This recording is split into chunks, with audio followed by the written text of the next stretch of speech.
We are joined by Oliver Baxter, founder and owner of the consultancy Workplace Maven. Oliver, thanks for joining us.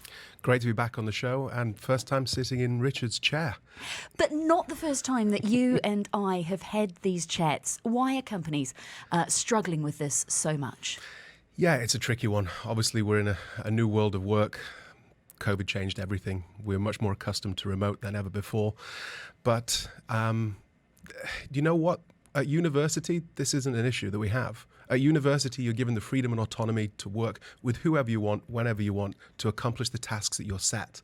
And that's supposed to be preparing us for the world of work. But when we go into the office, they take all that freedom and autonomy away and give you a paycheck and then tell you who to work with and for how long. So for me, it's a little bit of a reductive process, transitioning from higher education to workplace, when that's a much more effective model. So I think we're focusing on the wrong things. We can still be productive in a wide variety of different spaces. Have you thought about it like that before?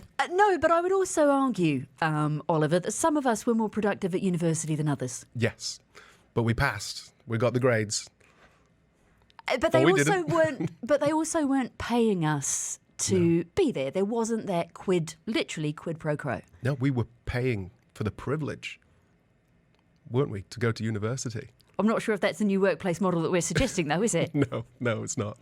Let's look at what does work then. Okay, and you talk about whether or not the model should look more like university. Carrot or stick? Google is now cracking down on hybrid workers.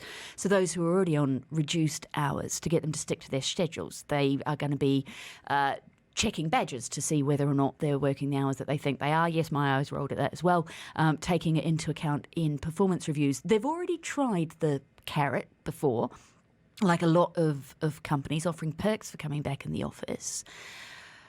Which, if either, is more likely to work? Well, I'm more interested in whether they've been actually monitoring the performance of their employees, and they've seen a decrement in the performance of people who don't come into the office. That's the issue. Carrot or stick is a really reductive model that's like from, like 60 years ago in terms of motivational theory. We've definitely transitioned past that, in the same way that performance reviews are also quite antiquated, and we should be looking at something a little bit more forward thinking, and definitely, clocking in and clocking out. We're going to have punch cards again in the office. Like, badge data is supposed to be for our safety. If there's a fire, we need to be able to track and account for people. But now if we're using it to monitor individuals, then people just aren't going to feel that same comfort, in the same way that if you were to put a camera in your office, that would make people feel significantly less comfortable and therefore less engaged and productive. But presumably, I mean, these are ocean-going listed companies. They save money by having people not in the office in a variety of ways. If it was working for them, they'd still be going with it. Well, what's really interesting about Google is they grow on average about 20% headcount every year. And for as long as I've known them, until the last year, they've actually had a policy where every single employee gets a desk and a chair. So they've been actually craving lots of real estate year on year. And they've since reversed that, opening up so that you don't actually have to have your own dedicated workstation, freeing up some of that workplace to be dedicated to other fantastic areas, because they have some of the most compelling office spaces in the world. So if these guys can't get it right, again, I'm interested in what is the reason why employees don't want to come back to the office. Is it that their home environment fits them significantly better than their office environment? Is it the commute time? Is it caregiving?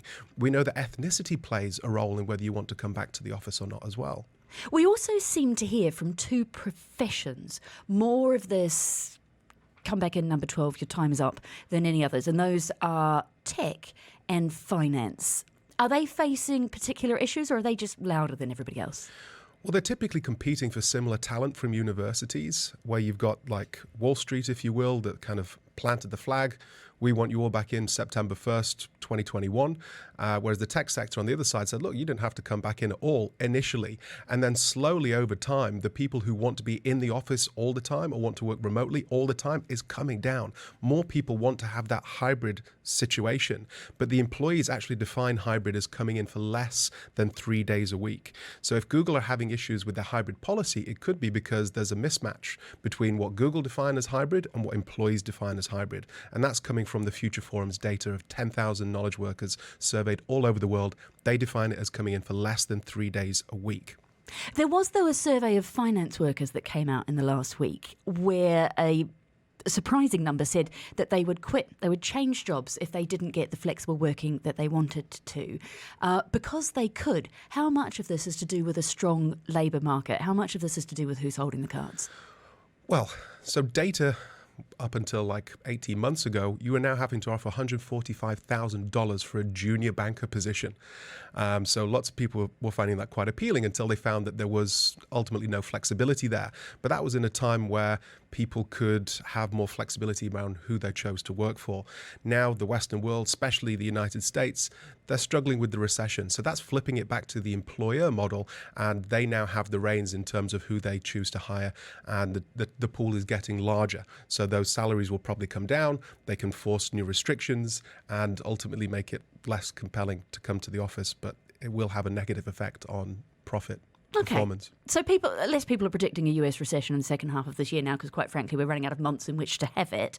But suppose there was. Suppose we did see this massive sort of downturn. Would this work from home debate go away? I don't think the debate would go away. I think the option to have the conversation in work with a manager or with HR would become less frequent.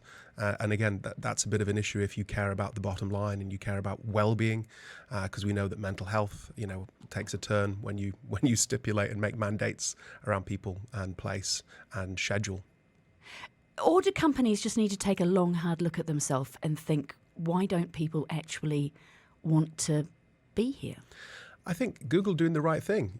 Make a plan, stick to it, and those that don't want to adhere to it, they can go and work for somebody else. They have that googliness that they're trying to hire for. So now they're adding another layer to googliness that you have to want to come into the office for a minimum of 3 days a week. Plant that flag, stick to it, measure it, monitor it, see how it's going. If it's not working for you, if you notice that the creativity or the performance is dropping as a result of this initiative, then flip it, reverse it, change. Don't stick to it. It's not like trying to get the genie back in the bottle. There is no genie, right? Everyone's come out of the bottle during COVID and was able to work in a variety of different locations, as well as their home and offices and co-working spaces and coffee shops.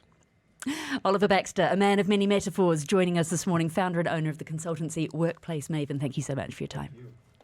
Big thanks to Oliver for joining us live in studio. The first of our live guests today. A lot more to look forward to throughout the course of the show. In fact, we will continue the conversation about jobs in just a few moments' time. Stay tuned because we're going to be hearing from John Eade on the back of that latest Michael Page Jobs Outlook survey. That's coming your way in just a few moments' time. Your ARN News with Etihad Airways.